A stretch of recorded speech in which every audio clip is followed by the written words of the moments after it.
What's going on, guys? Ben Hess here with Epidemic, and today we're going over 5 creative tips on editing music in your videos. Let's get to it. What I'm going to show you in this video are tips that I use every single day, and they work really well. So tip number 1, I'm going to show you how to mix instrumental and lyric versions of music together. Tip number 2 is how to raise up your background music when there's no dialogue. Tip number 3 is how to shorten or lengthen a song. Tip number 4 is all about how to keep your music from peaking. And tip number 5 is how to add an echo at the end of your video. All right, let's jump in. Tip number 1, I'm going to show you how to mix an instrumental and lyric version of a song. The project I'm working on, we've got some footage of my friend Paige, and then it goes to a voiceover. With the release of the new Blackmagic 6K camera, my friend Sam and I met up to test it against my Red camera to see just how good it really is. Then it goes to more footage right here. We filmed our friend Paige and some amazing, and then some more behind the scenes along with a voiceover. And so the reason that you want an instrumental version is to put it over the parts of me talking. Because if you have a song with lyrics and dialogue or voiceover of some sort, those two voices will be competing against each other.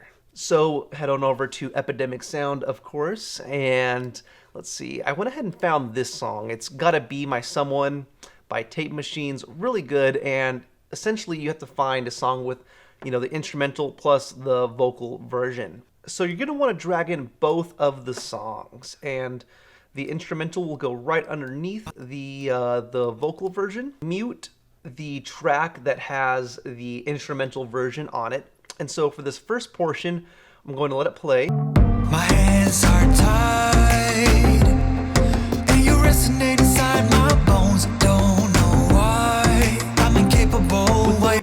And so now I obviously need to lower the volume right here. And this is where you'll see the instrumental version comes in handy really well. So I'm just going to do -25 and let's see how it sounds. I'm incapable. With the release of the new Blackmagic 6K camera, my friend Sam and I met up to test. So you can see how my voice and the song are kind of competing for each other. What I would do would be select that same time sequence on the instrumental version, drag it up, and then let's see, actually I'll drag the vocal version down to another track and mute it, and then do an exponential fade.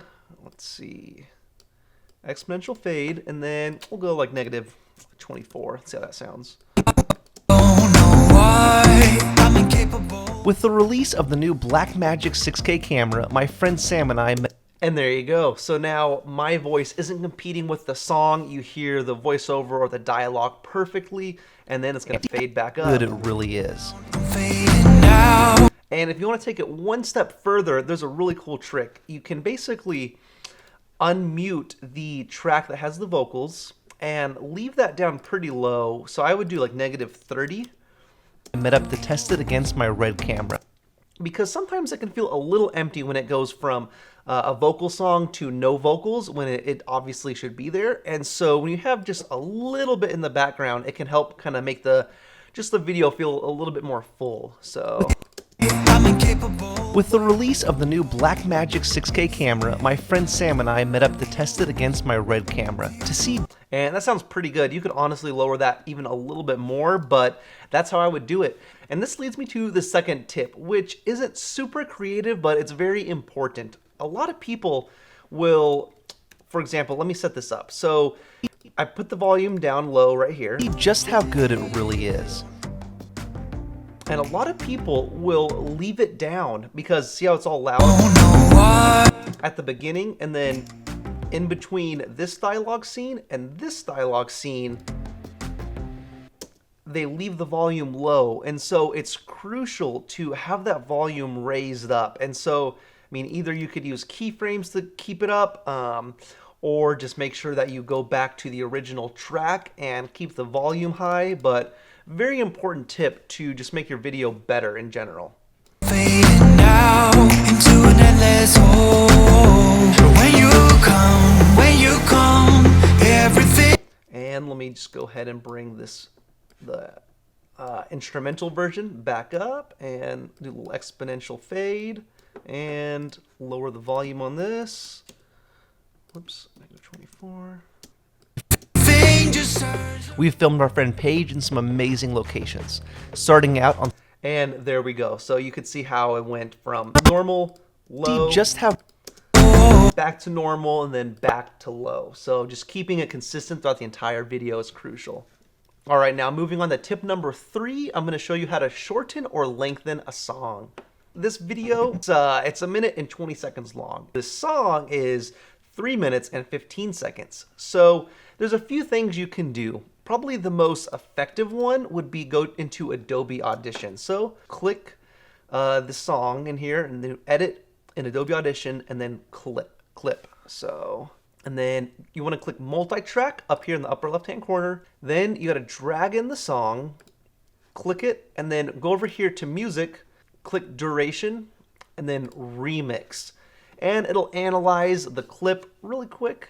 And there you go. So now what's really cool, you could enter in the exact time you want your song to be. So I just put 1 minute and 22 seconds. And just like that, it spits out a version of the song that is 1 minute and 22 seconds long. There's a long fade right here that lasts about 10 seconds. So I'm going to go ahead and do about 132. And there we go. Now it pretty much morphed the song right where it needs to be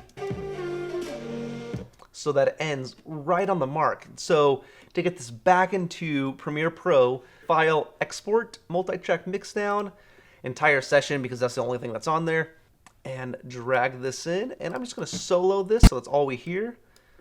And there we go. Now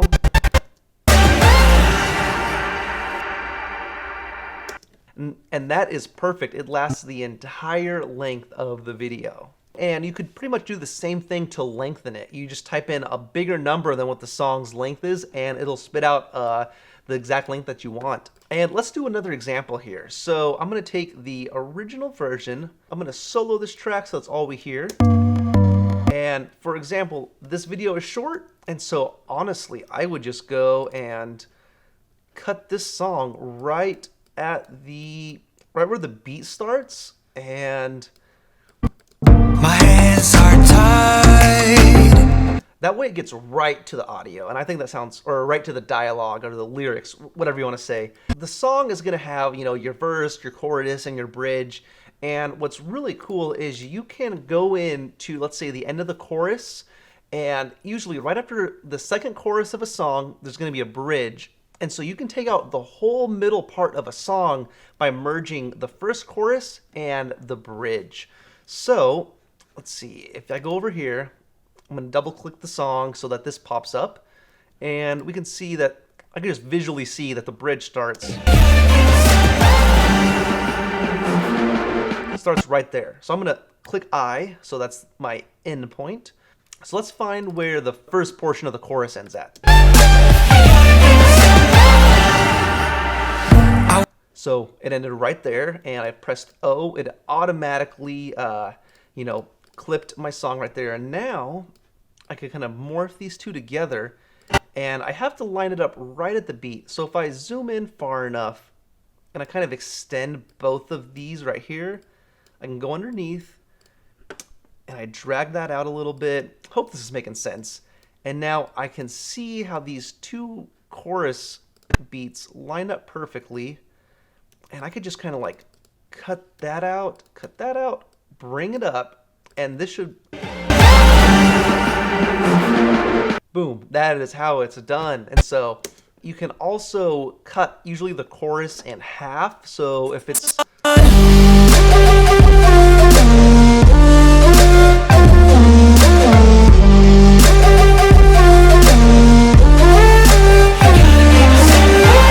Right there, it's going to be cut in half. You just listen to the beat, and let's see how it sounds.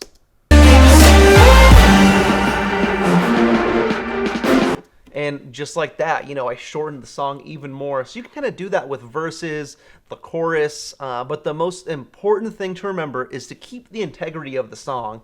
And so it's okay if you really need to, shorten the song for, let's say, a 30-second commercial or something, but the goal is to make it sound like that's how the song was written, because an artist put a lot of time and energy to making this sound really good, and so you just got to be respectful of their work and make sure that you're not like destroying their song when you're doing these sort of edits.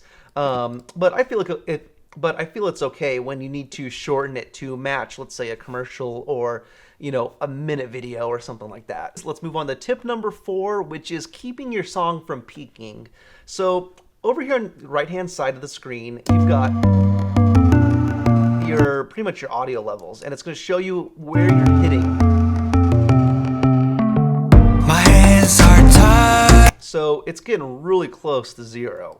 So you have a few ways of doing this. You can go to the audio track mixer, go up here, and go ahead and, okay, we're on track number 6, so go to number 6, and then right here, you can just lower it a little bit. Big black clouds, the unavoidable is See real. how it's gonna lower both of these tracks at the same time. Pretty much anything that's on this track will be lowered. Down.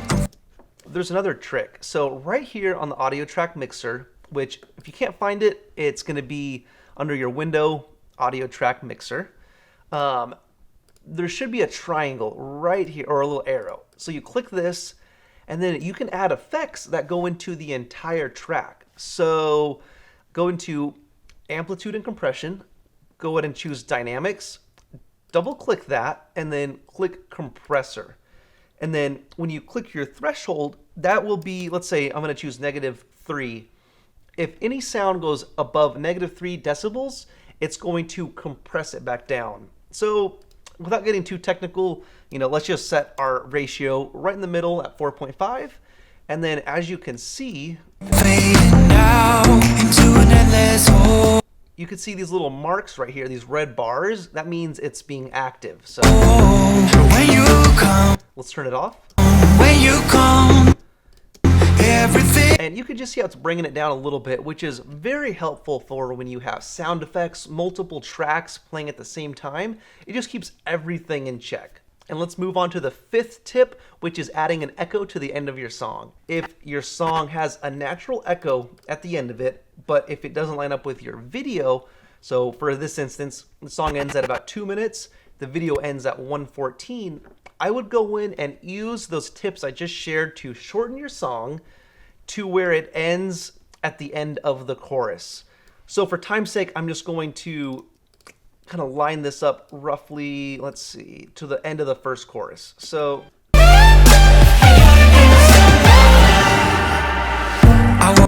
see how the end of the first chorus goes into the next verse? What you can do is take that end echo and right at the last beat, let's listen for it, right there. So I can go in, and it didn't quite flow perfectly, so let's do a constant power.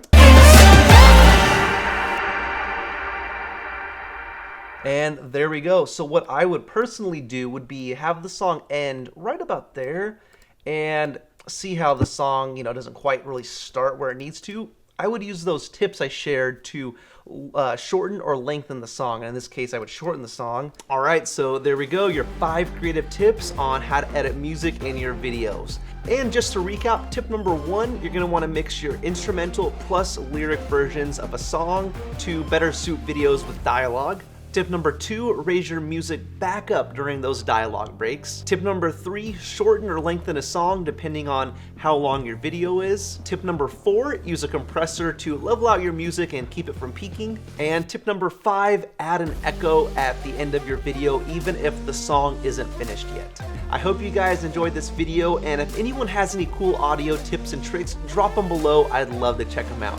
And if you have any questions, drop them below and I'll try to get to them as well. Look forward to seeing you guys on the next video.